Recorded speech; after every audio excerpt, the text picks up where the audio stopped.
Hola, ¿cómo están? En esta ocasión, en el curso de Biodiversidad e Inventario de la Naturaleza, vamos a estudiar el capítulo 9, Monitoreo de la Biodiversidad, del libro de texto.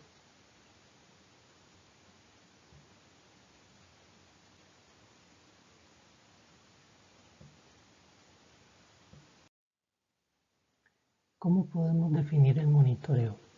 Pues esto es simplemente recolectar y analizar una serie de observaciones o medidas repetidas para evaluar los cambios en la condición y el progreso de una población, por supuesto con un objetivo principal.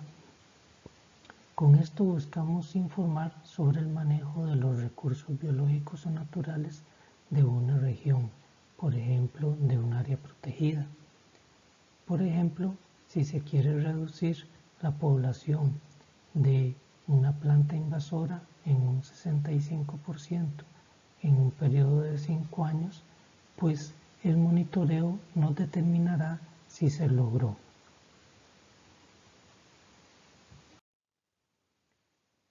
Existen dos tipos de monitoreo.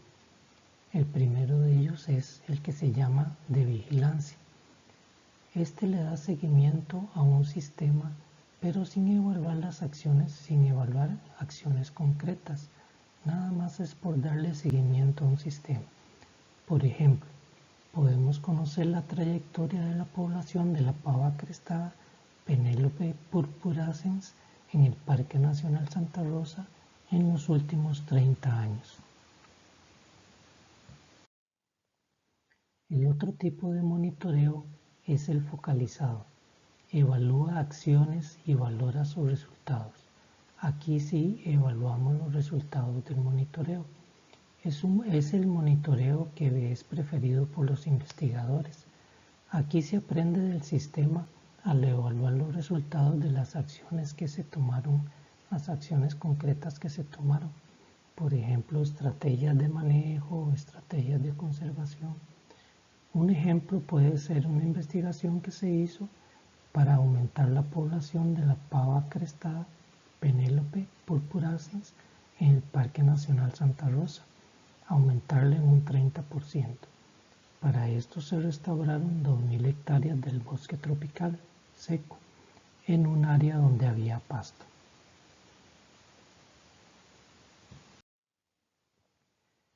Pero, ¿por qué realizar un monitoreo?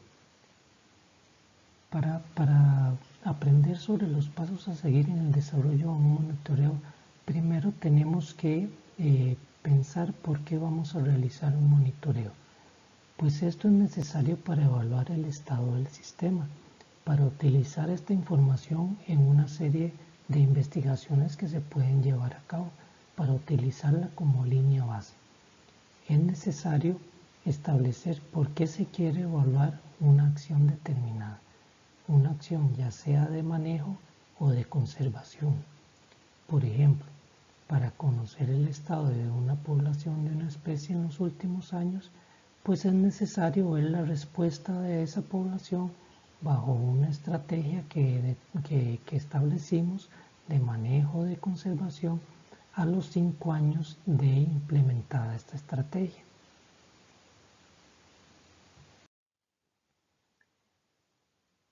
Cuando ya decidimos hacer un monitoreo, tenemos que pensar en qué vamos a monitorear. Se debe determinar lo que se llaman las métricas a medir. Por ejemplo, podríamos determinar la densidad de la población, que es el número de individuos en un área determinada. También podría ser las tasas de ocupación o de supervivencia. Pero ¿cómo realizar un monitoreo? Primero se debe de cuantificar, se debe de identificar el estado de la población, o sea, sus indicadores. También sus características, la forma de cuantificar y analizar los datos.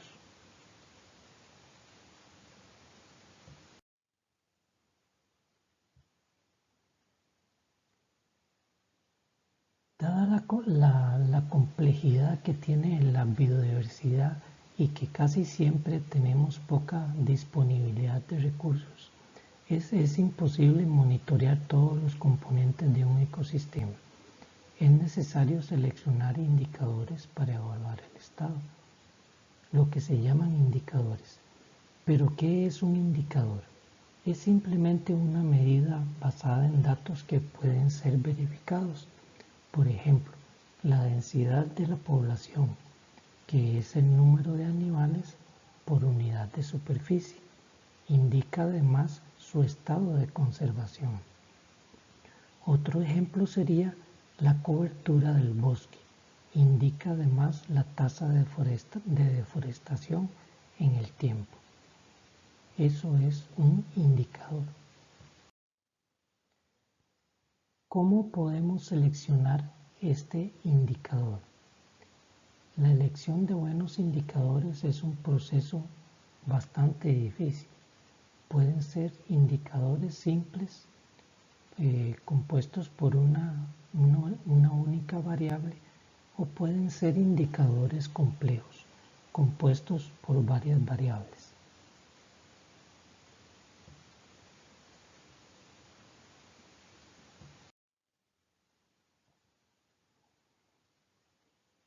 La selección debe basarse en ciertas propiedades.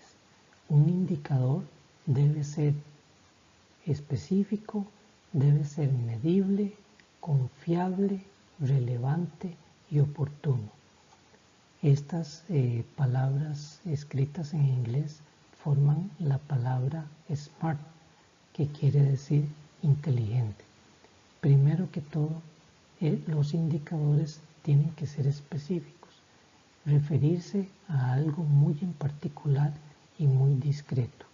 No puede ser muy amplio.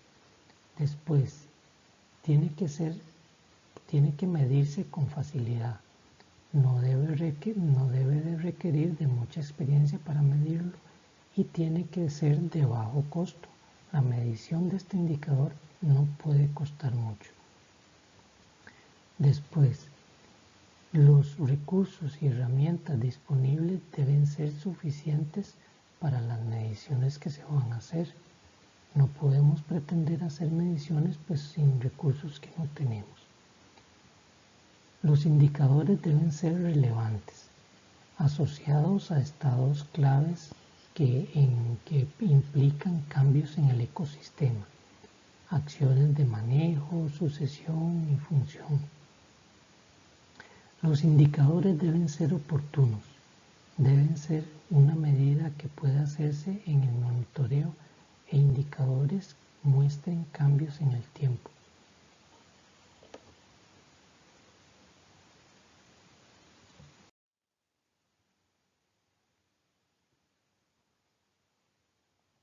El tipo de atributos que podemos medir con los indicadores pueden ser primero de poblaciones y luego de comunidades.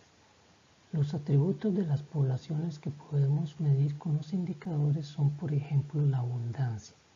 Esto quiere decir la cantidad de individuos en una área. Puede ser también la densidad, el número de individuos por unidad de área. Puede ser también la tasa de mortalidad, la frecuencia relativa de muertes en una población. La supervivencia en este caso sería 1 menos la tasa de mortalidad. Otro tipo de atributos de poblaciones puede ser la inmigración, el ingreso a la población de individuos a través de la dispersión.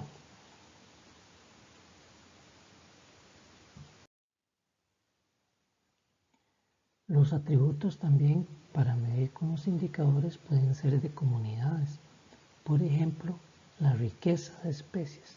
Esto se refiere simplemente al número de especies en un área. Después puede ser la persistencia, el número de especies que se mantienen en la comunidad. Luego, la colonización, el número de especies nuevas que ingresan a la comunidad.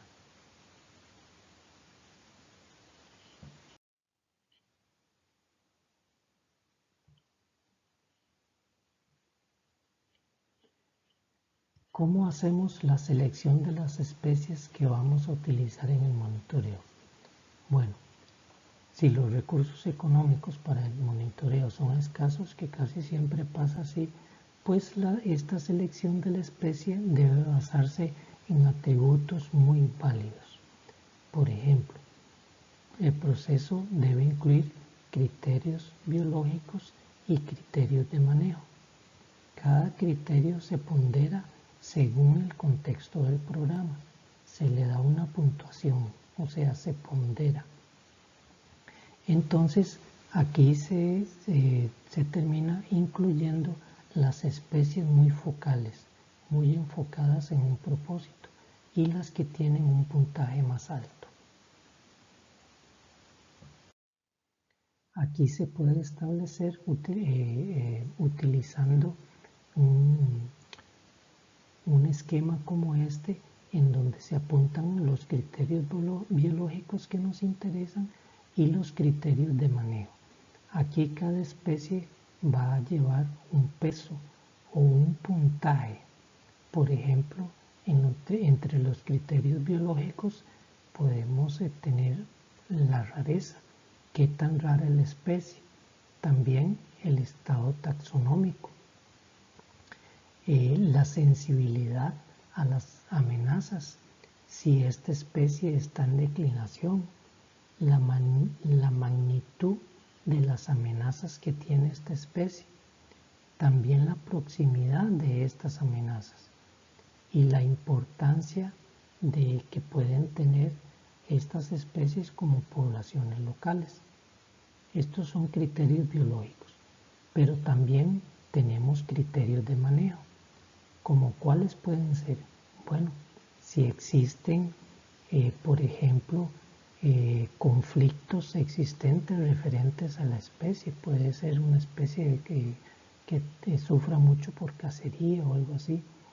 También facilidad de monitoreo de la especie, disponibilidad de acciones de manejo de la especie, potencial de recuperación, muy importante, si existe un interés público acerca de esta especie y también el potencial para que sufra una crisis. Evaluando todos estos criterios de manejo, pues se le da una puntuación a cada especie y con esta puntuación logramos escoger cuál especie vamos a utilizar en el monitoreo.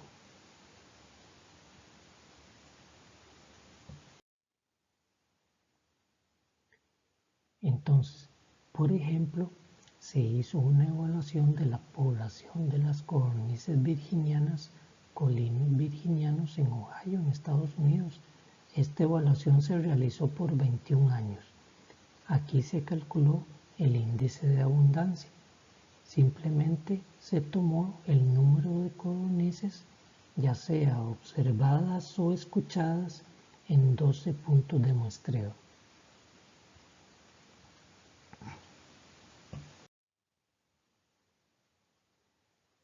¿Cómo medimos el indicador?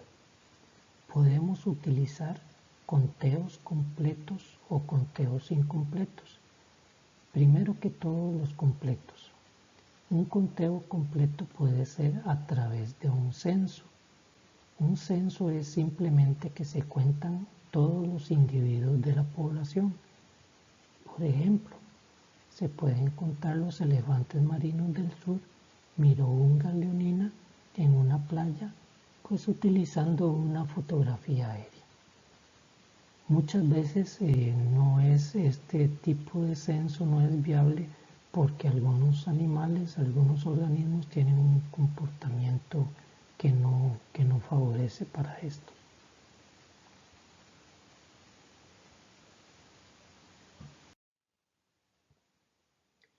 Otro tipo de conteos completos es por unidades de muestreo seleccionadas, o sea, se seleccionan unidades. Por ejemplo, podemos contar el número de ceibas, ceiba pentandra, en parcelas que miden 1 hectárea. Luego se obtiene o se hace un estimado para todo el marco de muestreo.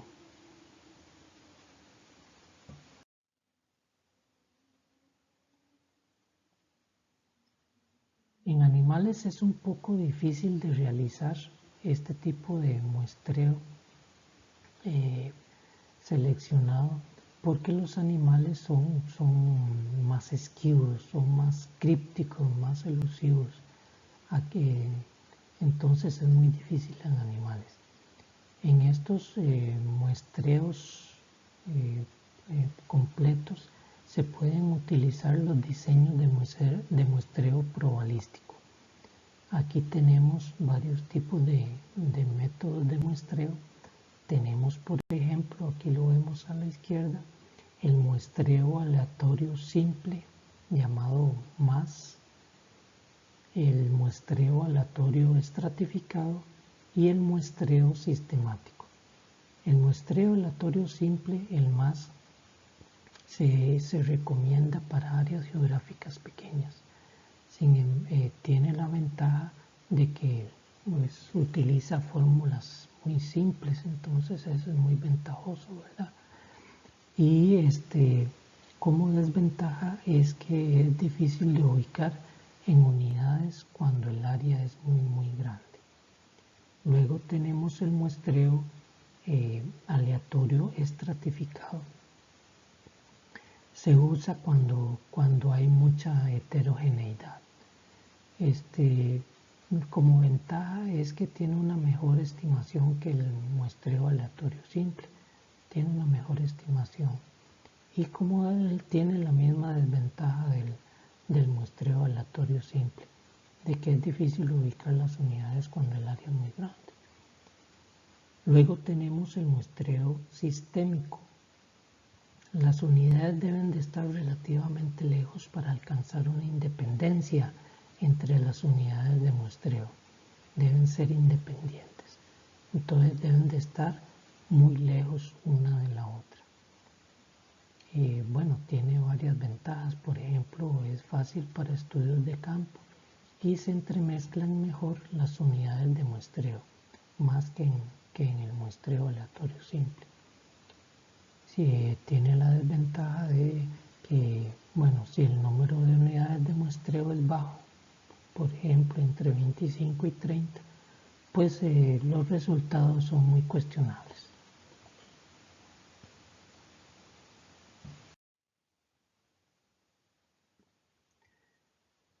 Luego tenemos los conteos incompletos.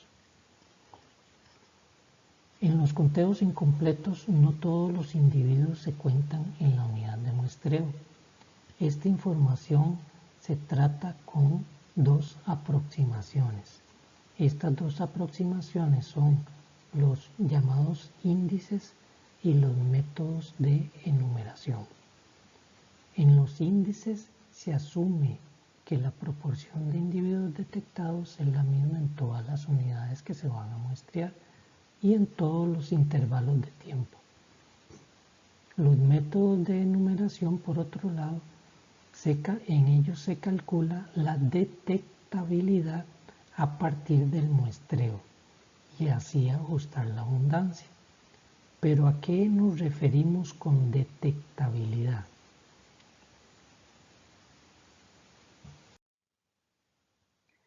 La detectabilidad es una cualidad de que un individuo sea visible en un momento dado. O sea, en cierto momento tiene que estar visible para poder incluirlo en el monitoreo. Por ejemplo, en un punto del conteo pueden estar 6 individuos, pero solo se contaron 4.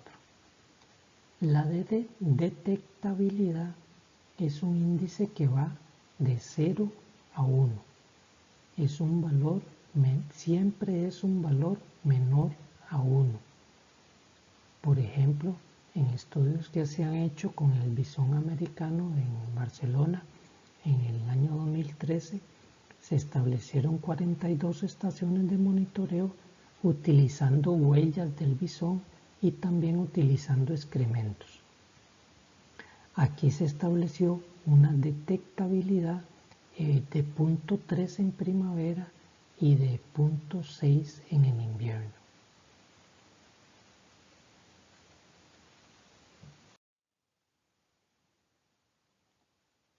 Como ya les mencioné, hay varios tipos de muestreo. Primero tenemos el muestreo aleatorio simple.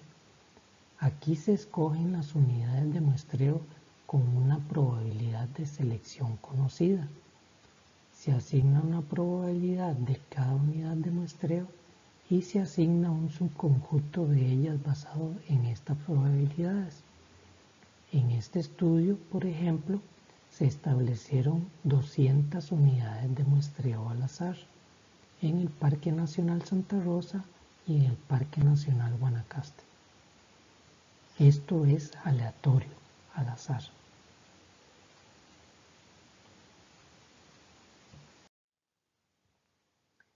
El muestreo aleatorio estratificado se separa el área de estudio en estratos, por eso se llama estratificado. Grupos homogéneos con alguna característica de interés. Entonces, en cada uno se selecciona al azar las unidades de muestreo. Aquí se identifica la variación dentro de cada estrato y se ubica las unidades de muestreo en proporción a esta variación. Cuanto mayor sea la variabilidad en los estratos, pues hay que realizar un mayor esfuerzo de muestreo, porque entre más variado sea, pues más esfuerzo tenemos que realizar. Tiene la ventaja de que el estimado es mucho más preciso. Un ejemplo sería que en 150 unidades de muestreo al azar, por ejemplo, en el Parque Nacional Santa Rosa y 50 en el Parque Nacional Guanacaste.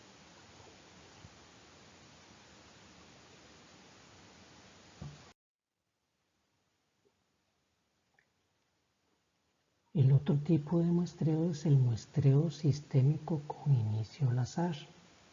Aquí se elige una unidad de muestreo totalmente al azar y a partir de esta unidad de muestreo se establecen las otras unidades de muestreo a intervalos constantes hasta completar toda la muestra que nos interesa.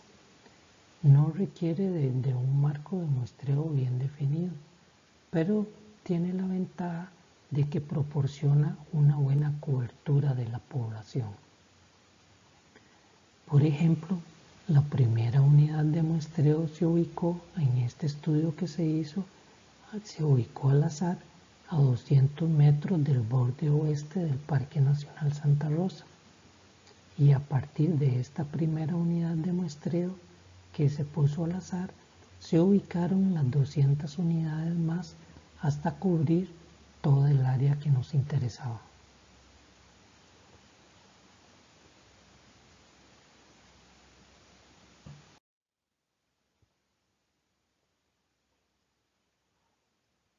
¿Qué significado tienen los índices en el monitoreo? Pues los índices es un estadístico muy importante correlacionado en cierta medida con algún parámetro que nos interesa. Por ejemplo, tenemos los índices de abundancia, los índices de densidad, que son muy usados en el monitoreo de animales. Hay índices directos e índices indirectos. Los directos son cuando realizamos, por ejemplo, conteo de animales. Por ejemplo, el número de aves por punto de conteo de radio específico o por kilómetro de transecto. Establecemos un radio y ahí hacemos el conteo del número de aves que observamos, o si no, en un transecto por kilómetro de transecto. Luego están los índices indirectos. Aquí el conteo se hace a partir de rastros o a partir de señales. Podemos tener el número de huellas por kilómetro de transecto o el número de madrigueras sonidos por unidad de superficie.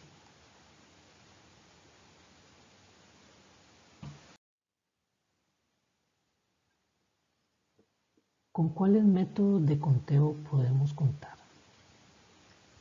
Bueno, el primero es el llamado muestreo doble. Se llama así porque usa dos técnicas de muestreo. Primero que todo, se utiliza una técnica de muestreo de fácil implementación, una técnica que sea muy fácil de hacer, pero que puede arrojar estimadores sesgados en la población. Por su facilidad puede tener sesgos. Entonces, esta primera técnica de fácil implementación se aplica a todas las unidades de muestreo. Luego, después de esta técnica fácil, se utiliza una técnica más sofisticada, una más difícil de implementar, que ajusta después. Esta se ajusta después por detectabilidad de los individuos. Esta técnica más sofisticada pues se aplica solo a una fracción de la muestra, pero nos sirve para calibrar la técnica de fácil implementación.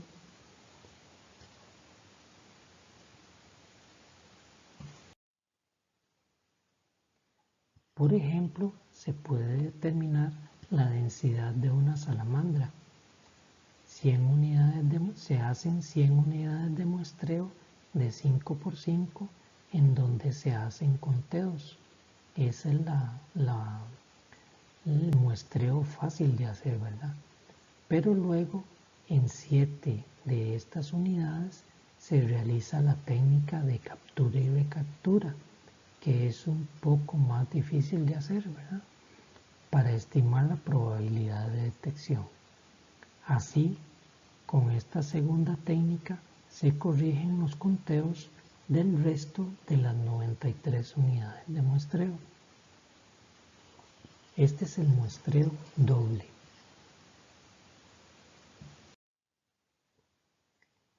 También otro método de conteo es utilizando observadores múltiples, utilizando varios observadores. Entonces, dos o más observadores hacen conteos de individuos en las mismas unidades de muestreo. Luego se comparan las observaciones de cada uno de ellos para completar la detección de cada individuo en cada unidad de muestreo. Los datos obtenidos de cada observador se analizan mediante técnicas de captura y recaptura.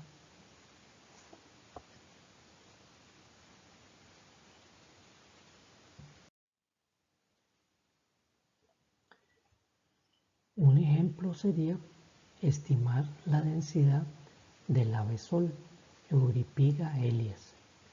Dos observadores entonces hacen conteos en cada unidad de muestreo y se comparan sus anotaciones, sus detecciones. Tenemos detección 1,0, quiere decir que individuo es un individuo contado por el observador 1, pero no por el observador 2.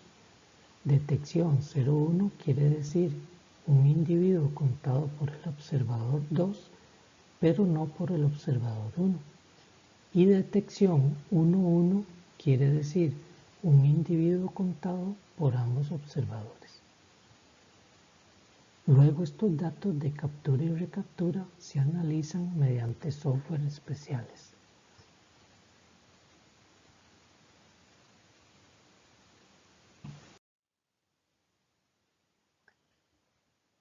Otro método de conteo es el muestreo de distancia. Aquí se registra la distancia perpendicular desde el observador a los elementos de muestreo, o sea, los individuos, ya sea en transectos o en puntos de muestreo, al azar y dentro del área de interés. Con este muestreo de distancia nos permite estimar la densidad y la abundancia de los individuos en el área.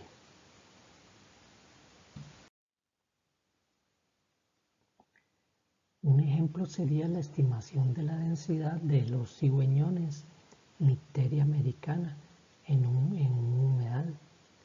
Se recorren 20 transectos al azar y así se registran las distancias perpendiculares de los individuos hacia el transecto. Y esta información luego se analiza mediante software especiales.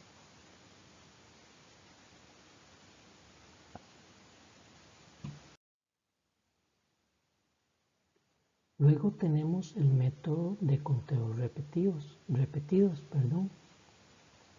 Conteos repetidos en el tiempo, o sea, se hacen réplicas temporales de los individuos en cada unidad de muestreo, y así se estima la probabilidad de detección y la densidad.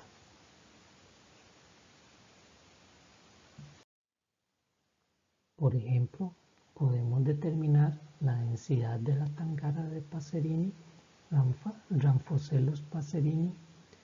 Aquí se ubican al azar 150 puntos de muestreo en 15 metros de radio. Se analizan conteos que se repiten a los 5 días. O sea, a los 5 días volvemos a repetir los conteos. Y toda esta información se analiza luego con un software especial.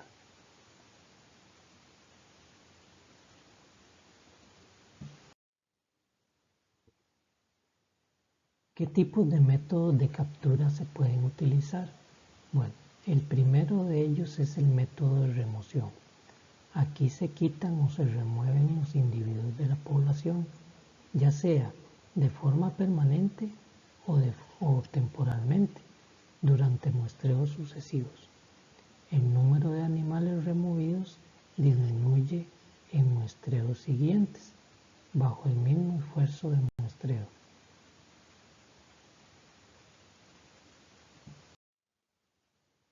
Por ejemplo, podemos determinar la población del pez gobioide Aguaous transandianus en la cuenca baja del río Tempisque. Aquí se seleccionan segmentos del río al azar, se realizan 5 pases de red para atrapar a todos los individuos que se pueda, y así se estima la abundancia de los individuos en el área.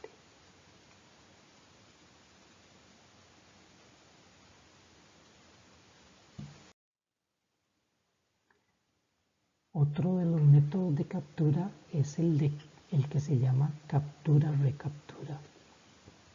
Aquí consiste en capturar, los individuos se marcan y se liberan de nuevo un número de individuos de la población a estimar. En una nueva captura se cuentan los individuos que marcamos durante la primera captura. El número de individuos marcados en la segunda muestra debe ser proporcional al número de individuos marcados con respecto a la población total. El número de individuos en un área va a ser igual al número de individuos marcados entre la proporción de individuos marcados en el segundo muestreo. Y para explicar mejor esto, veamos un ejemplo. Aquí se estimó el número de peces puecílidos que Priapictis annectens en la laguna del Arenal. Aquí se capturaron, se marcaron y se liberaron 15 peces. Se hace una segunda captura de 10 peces y 5 de ellos estaban marcados. Aquí obtenemos 5 entre 10 es igual a 0.5. Entonces, dividiendo 15 entre 0.5, vamos a obtener un estimado de 30 peces en la laguna. Así podemos hacer este estimado de que hay 30 peces en la laguna.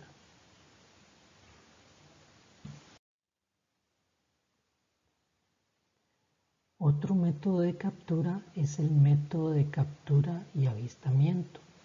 Es similar al método de captura-recaptura, pero aquí se incorpora la información de los individuos que no están marcados. Aquí se asume que algunos individuos fueron marcados previo al muestreo y los nuevos muestreos son nada más de avistamiento. no son de capturas, nada más son de avistamiento.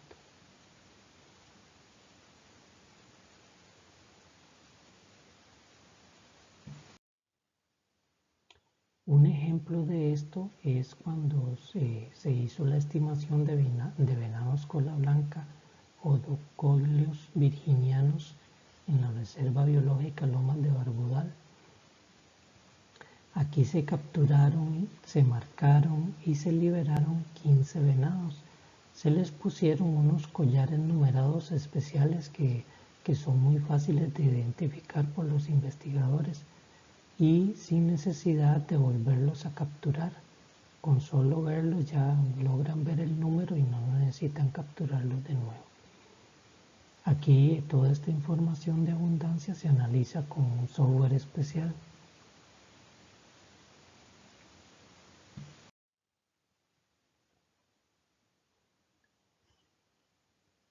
¿Cómo podemos definir cuáles métodos para medir la abundancia de la población vamos a utilizar? Pues existen varios sistemas.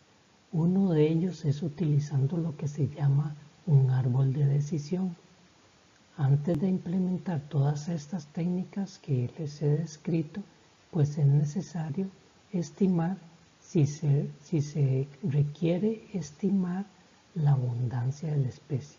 Primero tenemos que preguntarnos, ¿necesitamos estimar cuántas cantidad de especie hay? Bueno, si la abundancia o la densidad de la población no se puede obtener, pues lo que se hace es que se reporta un índice de abundancia o un índice de densidad. En este caso el índice se ajusta por la detección imperfecta. Esto es que se incorpore a un estimado de detectabilidad.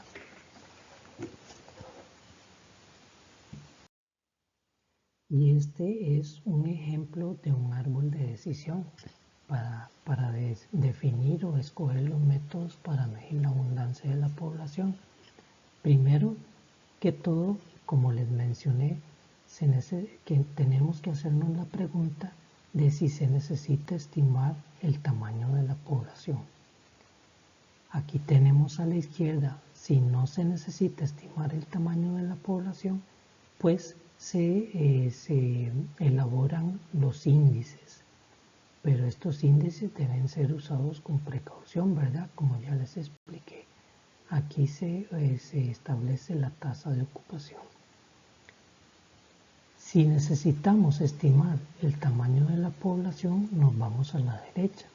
Entonces, ahí vamos a determinar lo que les expliqué hace unos momentos, el nivel de detectabilidad.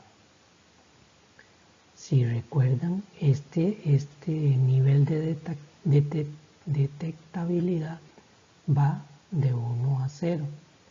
Si este nivel es igual a 1, pues podemos hacer un censo completo, aquí lo tenemos a la izquierda, o podemos hacer un censo en parcelas.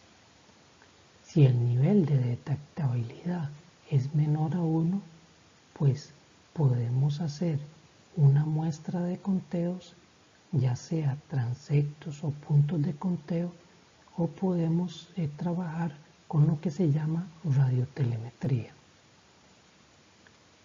Por otro lado, si el nivel de detectabilidad es menor a 1, podemos hacer también lo que se llama muestras de capturas.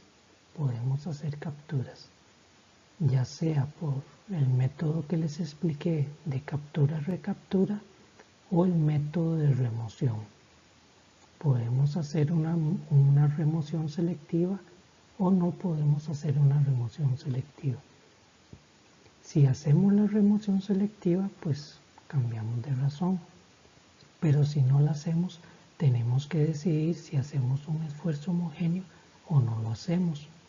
Si no lo hacemos, hacemos una captura por unidad de esfuerzo, y si hacemos un esfuerzo homogéneo, entonces utilizamos los modelos de remoción.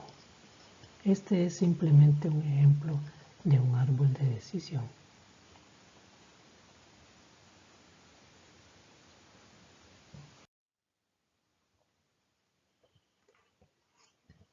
Para detectar cómo la población, las tendencias en la población, podemos utilizar ya sea métodos gráficos o métodos de regresión. Aquí realizamos inferencias de los datos que consideran tres fuentes de variación. Primero que todo, el muestreo, después el tiempo y después el espacio. De muestreo, temporal y espacial. Aquí podemos observar el método gráfico. Aquí a mano izquierda podemos observar una tendencia en esta población. Aquí tenemos la abundancia, el cálculo de la abundancia, y aquí podemos ver que la tendencia de la población es hacia el incremento. En el gráfico de la derecha podemos ver que no hay una tendencia. No hay tendencia ni al incremento ni a la declinación de la población. Entonces, estos son métodos gráficos para detectar tendencias en la población.